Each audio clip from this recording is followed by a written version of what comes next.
If you grew up in the 1970s, you lived through one of the most carefree, and let's be honest, dangerous decades in American history. Things we did every single day without a second thought would get you arrested, fined, or at least seriously judged today. The 1970s were a different world, and looking back, it is amazing any of us survived. Here are 20 things that were completely normal in the 1970s and that are now illegal or heavily restricted. Number 1. Buying beer at 18. If you turned 18 in most of the 1970s, congratulations. You could legally walk into a bar and order a drink. After the 26th Amendment lowered the voting age to 18 in 1971, around 30 states decided that if you were old enough to vote and be drafted, you were old enough to drink. The legal drinking age dropped to 18, 19, or 20 in state after state. College campuses became very different places. By the late 70s, the statistics told a grim story. Alcohol-related traffic fatalities among young people skyrocketed. Mothers Against Drunk Driving formed in 1980 and began pushing for change. In 1984, President Reagan signed the National Minimum Drinking Age Act, threatening to withhold highway funding from any state that did not raise the drinking age to 21. By 1988, every state had complied. That carefree era of 18-year-olds legally drinking at bars was over. Number 2. Filling up with leaded gasoline. Every time you pulled into a gas station in the 1970s, you had a choice: regular or premium. Both contained lead. Tetraethyl lead had been added to gasoline since the 1920s to prevent engine knock, and nobody thought twice about it. But scientists had been raising alarms for decades about lead's devastating effects on the brain, especially in children. In 1970, Congress passed the Clean Air Act, and the newly formed EPA began mandating a phase-down. The 1975 model year required catalytic converters, which could not function with leaded gasoline, so unleaded options started appearing at the pumps. The transition took over 2 decades. It was not until January 1, 1996, that leaded gasoline was finally banned entirely for vehicles driven on American roads. Studies later estimated that leaded gasoline had lowered the IQ of virtually every American born before 1990. Number 3. Driving without a seatbelt. This is hard to believe today, but in the 1970s, seatbelts were entirely optional. Cars had them. They had been federally required in all new vehicles since 1968, but actually wearing one was considered unnecessary. Surveys showed that only about 11 to 14% of Americans bothered to buckle up. Kids bounced around the back seat, climbed into the cargo area of station wagons, and sat on parents' laps in the front. It was not until 1984 that New York became the first state to pass a mandatory seatbelt law. Other states slowly followed, and by 1996, every state except New Hampshire had seatbelt laws on the books. Today, seatbelt use is around 90%, and the National Highway Traffic Safety Administration estimates they save roughly 15,000 lives per year. If seatbelts were optional for adults, car seats for children barely existed as a concept. In the 1970s, babies rode home from the hospital in their mother's arms. Toddlers stood on the front seat. Some parents put infants in wicker baskets on the passenger seat. Car seats that did exist were designed more to keep children contained than to protect them in a crash. Tennessee became the first state to require child restraints in 1978, and other states gradually followed. By 1985, all 50 states had some form of child passenger safety law. Today, the specific requirements for rear-facing seats, forward-facing seats, and booster seats based on age, weight, and height would have seemed absurdly complicated to a 1970s parent. But child traffic fatalities have dropped dramatically as a result. Number 5. Smoking absolutely everywhere. Light up a cigarette in a restaurant today, and you will be escorted out. In the 1970s, you would have been handed an ashtray. People smoked in restaurants, offices, hospitals, movie theaters, airplanes, elevators, and grocery stores. Ashtrays were built into airplane armrests and office desks. Teachers smoked in school lounges between classes. Doctors smoked while examining patients. Over 40% of American adults smoked, and secondhand smoke was just the air everyone breathed. Arizona became the first state to restrict smoking in some public places in 1973, and the Civil Aeronautics Board required no smoking sections on airline flights that same year. But comprehensive indoor smoking bans did not arrive until the 1990s and the 2000s. California banned smoking in all workplaces, including bars and restaurants, in 1998. Today, 29 states have comprehensive smoke-free laws covering all indoor workplaces. Number 6. Drinking while driving. Here's one that seems absolutely insane today. In many states during the 1970s, it was perfectly legal to drink alcohol while driving, as long as you were not drunk. Open container laws were inconsistent or non-existent. 26 states still allowed open containers in vehicles as late as 1985. Drivers could crack open a beer on a road trip, and passengers certainly could.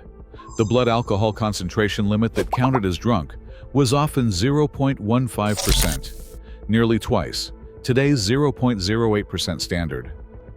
DUI enforcement was lax. Police often just told tipsy drivers to head straight home.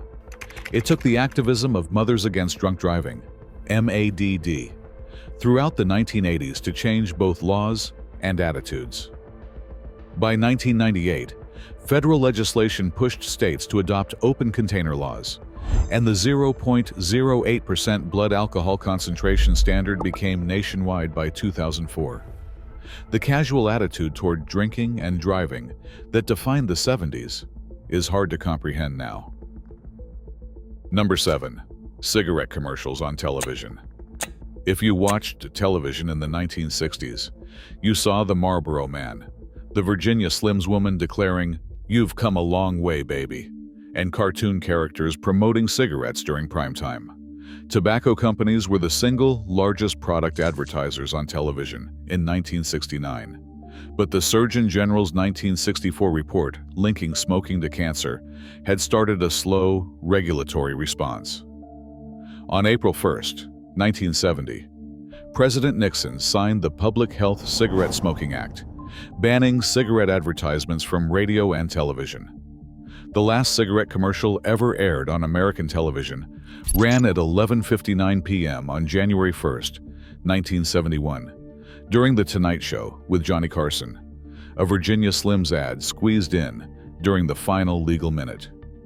The tobacco industry simply shifted their billions to print media, billboards, and event sponsorships. But the era of television cigarette commercials was permanently over. Throughout the 1950s and the 1960s, DDT was considered a miracle chemical. It had helped win World War II by controlling malaria and typhus among troops, and afterward, it was sprayed liberally on crops, lawns, and even directly on children at swimming pools to kill insects.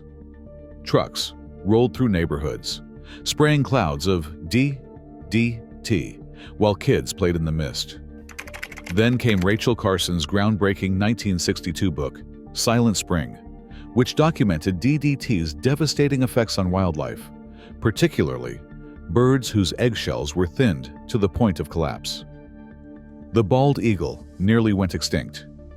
Despite fierce opposition from the chemical industry, the newly formed EPA banned DDT for most agricultural uses in 1972. The ban became effective December 31, 1972. Bald eagle populations recovered, and DDT became a symbol of environmental recklessness. Number 9. Letting kids hitchhike. Hitchhiking in the 1970s was not just for hippies crossing the country. It was how teenagers got around. Kids thumbed rides to school, to the mall, to friends' houses. Parents did not think twice about it. A Sports Illustrated article from the 1970s described hitchhiking as a sport, requiring nerve, ingenuity, and endurance. The counterculture had made it cool, even romantic. But by the mid-1970s, everything changed. High-profile crimes involving hitchhikers dominated the news. Movies like The Texas Chainsaw Massacre and The Hitcher cemented the image of hitchhiking as deadly. States began passing laws restricting or banning hitchhiking on highways. Today, it is technically still legal in 44 states if you are not standing in the roadway, but the practice has essentially vanished. The cultural shift was complete. What was once neighborly became unthinkably dangerous. Number 10. Playing lawn darts. Nothing says the 1970s backyard fun like hurling foot-long metal-tipped projectiles through the air toward a target on the ground while children ran around. Lawn darts, also called jarts, were wildly popular. A mix of horseshoes and darts played with heavy pointed missiles that could stick into the ground or, unfortunately, into people. Between 1978 and 1988, over 6,000 Americans visited emergency rooms with lawn dart injuries. 81% of victims were 15 or younger. At least 3 children died. After 7-year-old Michelle Snow was killed in 1987 when a dart penetrated her skull, her father launched a crusade that led to a full federal ban. On December 19, 1988, lawn darts became illegal to sell in the United States. Existing sets were supposed to be destroyed. They are now collector's items, sold underground, a relic of a more dangerous era. Number 11. Riding in the back of pickup trucks. On summer evenings in the 1970s, pickup truck beds were basically outdoor seating. Kids piled into the back for rides around town, to football games, to the swimming hole. Teenagers rode back there on the way to parties. It was considered perfectly normal, even fun. Feel the wind in your hair, wave at passing cars. The fact that a sudden stop could send passengers flying out onto the pavement apparently did not occur to anyone. But studies eventually showed what common sense should have predicted. Riding unrestrained in a truck bed was extremely dangerous. States began passing laws prohibiting the practice, especially for children. Today, most states have laws restricting or banning passengers in truck beds, particularly minors. The carefree image of kids bouncing around in the back of a pickup belongs firmly to the past. Running into the store for just a minute while your kids waited in the car was standard practice in the 1970s. Nobody thought twice about it. Children sat in parked cars while parents shopped, attended appointments, or ran errands. Sometimes the windows were cracked, sometimes they were not. The dangers, heat stroke in summer, hypothermia in winter, the car being stolen with children inside, were not part of the public consciousness. Today, leaving children unattended in vehicles is illegal in many states and can result in criminal charges, even if nothing bad happens. The deaths of children in hot cars receive major media coverage, and look before you lock campaigns are everywhere. What was once casual parenting is now considered negligent and can be treated as potential criminal behavior. Number 13. Riding motorcycles without helmets. In 1967, the federal government told states they needed to pass universal motorcycle helmet laws or lose highway funding. By 1975, 47 states had complied. Motorcyclists resented the law. They argued it was a matter of personal freedom, that the government had no right to tell them to protect their own heads. Lobbying by groups like the American Motorcycle Association paid off. In 1976, Congress removed the funding penalty. States immediately began repealing their helmet laws. By 1980, only 19 states still required all riders to wear helmets. Today, the patchwork remains. Only 17 states and Washington, D.C. have universal helmet laws. The 1970s represented the high water mark of freedom from helmet requirements, and the statistics show it. States without universal laws consistently have higher motorcycle fatality rates. Feeling under the weather in the 1970s? Walk into any pharmacy and pick up some cough syrup with codeine, no prescription needed. These stronger formulations were available over the counter, and people used them liberally for coughs, colds, and general discomfort.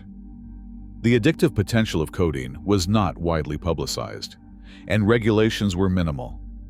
But as understanding of opioid addiction grew and abuse patterns emerged, regulations tightened dramatically. Today, codeine-containing products require a prescription in most states, and pharmacists closely monitor purchases.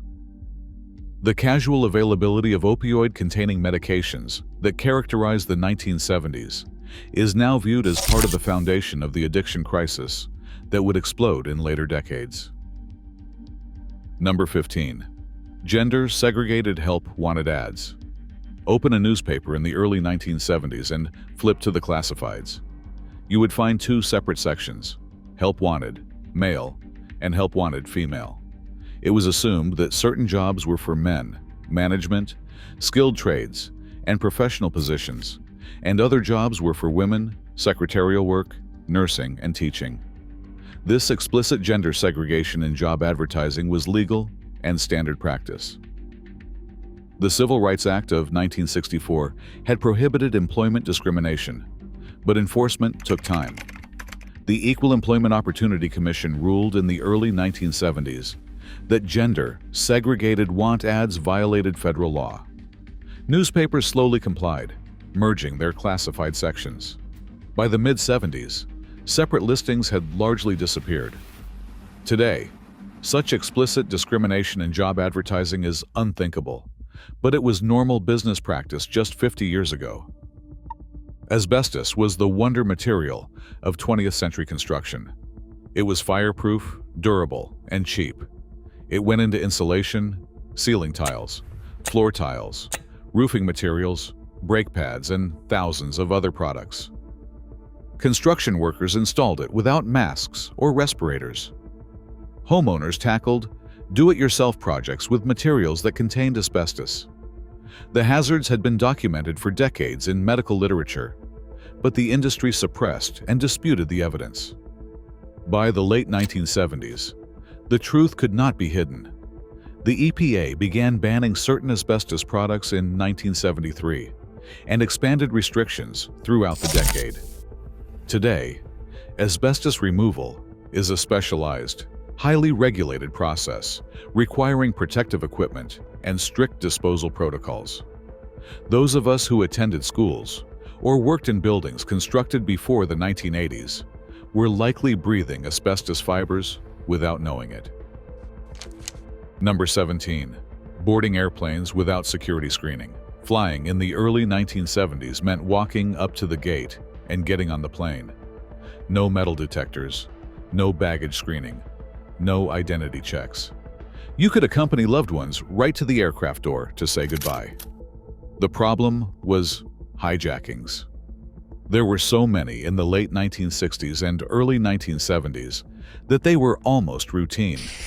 The Federal Aviation Administration finally required airlines to search all passengers and carry-on bags starting in January 1973. Metal detectors became standard at airport gates. The casual, unscreened boarding of the early 1970s vanished forever.